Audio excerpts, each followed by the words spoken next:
Hey YouTube, Awesome Writer here, and welcome to a BoonBoomger Sunday. This time we actually get to review the premiere. I don't know if I'll get to review the premiere, I won't get to review the premiere every week, I know that. But I don't know if I'll review BoonBoomger every Sunday, but timing kind of worked out because I was pretty excited for this series, and the fact that I was able to watch it and that it dropped Sunday morning, I thought, you know, this is exciting. I'm kind of getting to watch it with my cup of coffee, like an old-fashioned Saturday morning cartoon type deal, although I didn't have the cup of coffee when I was little. Did I say cup of coffee? Bottom line is, I was pretty hyped, I was able to watch it, so I figured, why not have BoonBoomger Sunday for the debut? So let's go ahead and get started though, as you know, let's talk about some of the concerns first. You know, coming off of a couple innovative years, there was a lot of talk of back to basics, a lot of talk of it kind of aging down to sort of start with a new audience again after Sentai had aged up. Are those concerns justified? I mean, I would say there is some elements of back to basics a little bit elements of fun, but I don't think it's nearly as bad as some people thought, even me having a sort of knee-jerk reaction. Like, in general, I like the tone of it quite a bit, actually. It has this really kind of nice grounded tone to the way certain scenes are shot. Like, despite the fun elements and just the kind of general fun, poppy marketing and aesthetics, there is some really grounded feeling scenes, like the way they're shot in the church or the bridal shop, very much reminding me in a lot of ways of older Sentai. Not like older, like the 90s or something, but kind of like the 2000s, you know, 2010s range Sentai that kind of had that more, I don't know, it's a certain feel. Kind of reminded me in a way, to be honest with you, the way I felt when I watched Kara Major. There's a certain classic feel to it, and yet it has its own spirit as well. In terms of the fun, like, it definitely is fun and silly, but it's definitely not as over the top as I thought. Like, when you first look at the suits, you're going to assume they're going to be honking the horns in your face. I mean, they do honk horns a lot, and there's a lot of, like, random sounds in this that I feel are lifted from other, like, car-based toku things that I noticed, but it's much more reserved than I thought it would be. Like, a lot of the humor, there is some, like, over-the-top humor, but a lot of it's a little more subtle. Like, one of the first funniest things that happened is this scene where they're, like, in the middle of a race with the villains, and all of them stop to cross the street, or not to cross the street, to let this old lady cross the street. It was honestly a really funny comedic beat. And then there's a funny comedic beat which is a little bit more over the top, but it's kind of more unique fun in my opinion, at the end in the mecha battle where they like use the mecha to unscrew the monster's armor and then to put him in like this giant wedding cake for the finisher. I thought that was a good bit of fun. So there is some over-the-top stuff, but there's also some more subtle stuff. And like I said, I was surprised at how restrained it was and well-balanced between actually some grounded moments, so you're able to sort of take the characters seriously, in my opinion. In general, it definitely has that rushed pilot-like syndrome for Sentai. Almost always you're going to have that be the case. I would say that in this episode, though, I more so noticed it than was bothered by it. Like, mainly I felt like, yeah, this could have been 2 episodes, and the idea is, in a way, Pink is sort of our point of view character, sort of observing all of the BoonBoomger stuff and then deciding to become a BoonBoomger. That happens rather quick, and the fact that Red decides to let her join happens rather quick, but it also seems like that's within his character, and maybe he's done that before. As Blue has this kind of, oh, this is happening again element when Pink gets the changer, kind of maybe alluding to that's what happened with him, or maybe he gave changers to Black and Orange somehow, but maybe it was what happened with him, and we'll get that backstory. So I guess it would be kind of in character for him. But yeah, you definitely feel it was rushed. Like, if this was 2 episodes and you kind of had more time to flesh out her wanting to become a BoonBoomger, it would feel more organic. But again, it's more like I noticed, like, yeah, this is classic Sentai pilot rush stuff, and less that it bothered me, because I felt it was overall actually pretty decently paced. I think it was one of my more favorite, like, 1-episode rush Sentai pilots, because you already have everything established, you know, with him picking her up for the wedding at the beginning, and him already being in communication with the Boombot. I keep forgetting his name, I'll learn it eventually, but I'm calling him Boombot, kind of like Redbot. But communication with him, Blue's already recruited, everything's kind of already established, they have their powers. It seems like this is the first time the villains are arriving on Earth, but they're aware of them. But because you already have that established aspect, it allows things to move a little bit quicker, and it's a little bit more acceptable as you're kind of being introduced to everything. Speaking of those elements, I really do like kind of the status quo just set up here of like all the gadgets and like the kind of home base and the communicating and this almost spy-like feel. And I kind of like this element of them taking these different jobs. I think that could actually wind up making some unique and fun stories overall. I wound up actually quite liking Boombot to start. Definitely has that type of voice that's not usually my favorite. It seemed like it was going to annoy me more in the trailers, but here I honestly found him to be mostly endearing. You know, it's definitely one that might get on my nerves later, but for the most part I liked him. Blue is pretty much your par for the course, kind of stoic, like too cool for school type, but I liked him overall so far. He seems like he's actually not going to accept Pink fully next episode, and that'll be the episode where they bond. But in this episode he just kind of rolled with the punches and seemed to be used to Red's mode of operation. I did really enjoy how he didn't want to do the roll call. Like, once they had all three together, like, we have to do the thing, and he's like, man, we gotta do this. And the roll call is very classic feeling, definitely very classic feeling. It gives that back to basics feel in many ways with the roll call and whatnot. And the henshin's pretty cool too. I overall do really like the henshin sequence. Red does kind of an instamorph to start, and then they do kind of a full henshin sequence when we have all three of them, but they're pretty much identical. And kind of as expected, you have the thing where the hubcap kind of screws on, which is really neat.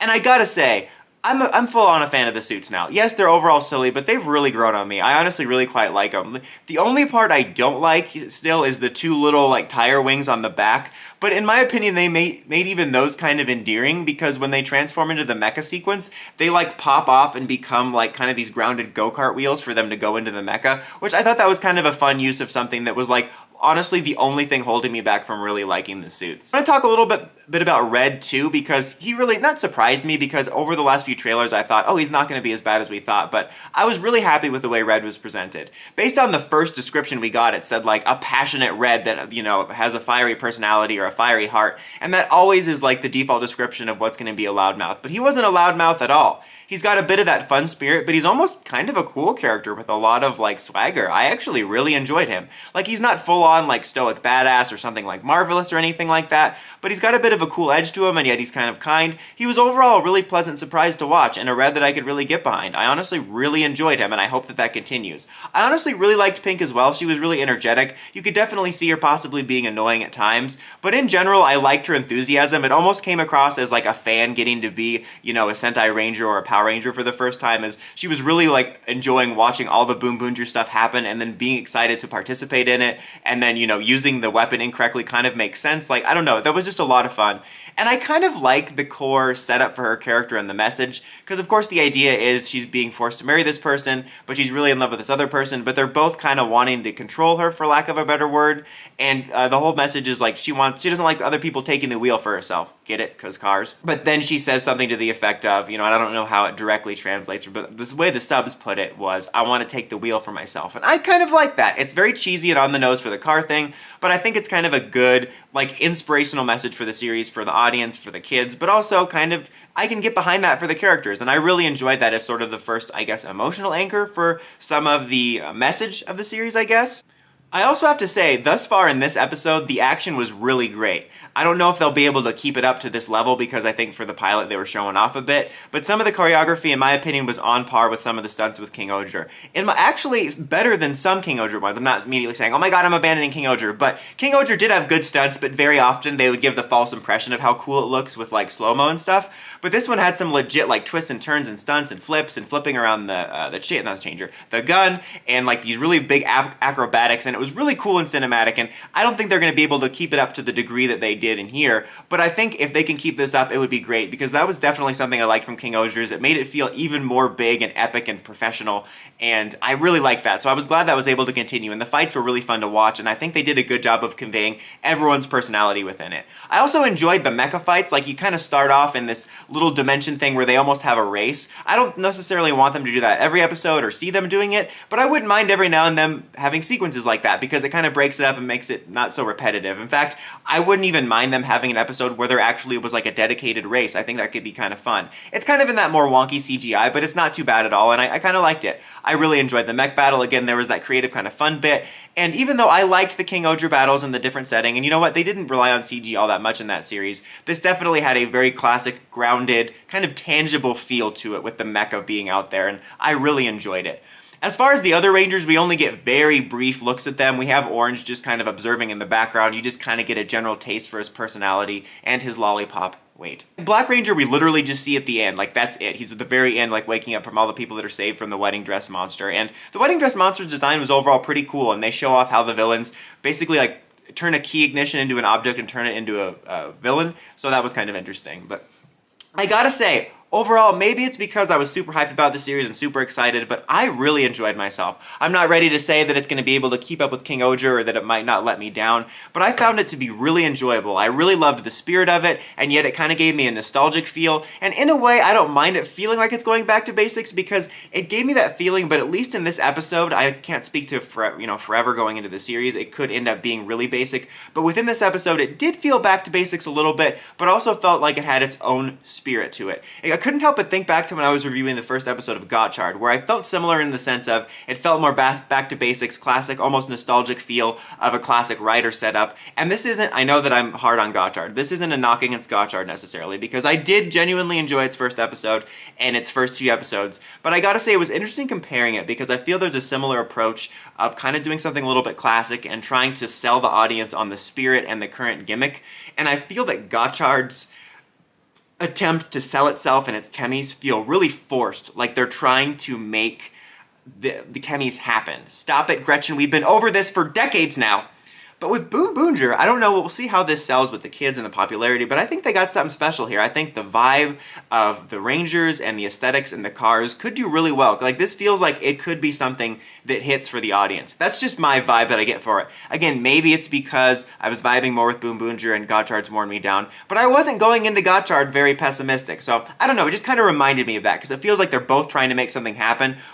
Whereas with BoonBoomger, it feels like they organically are going to make something happen, whereas with Godard, it feels like they're forcing it, like, buy these cards, kids like cards and collectible stuff. I don't know.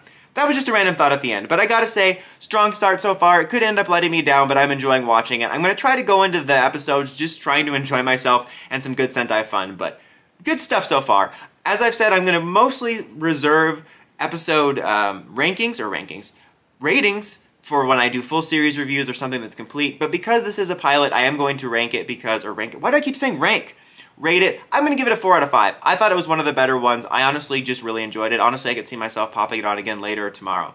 But what did you guys think? Did you enjoy the first episode of BoonBoomger? Has it sold you yet? Or do you think that's something that's gonna happen sooner or later? Let me know in the comments as always. Until next time, don't forget to like, comment, subscribe, and climb the steps and ring that bell to get notifications for my videos. Dawson Ryder, signing out.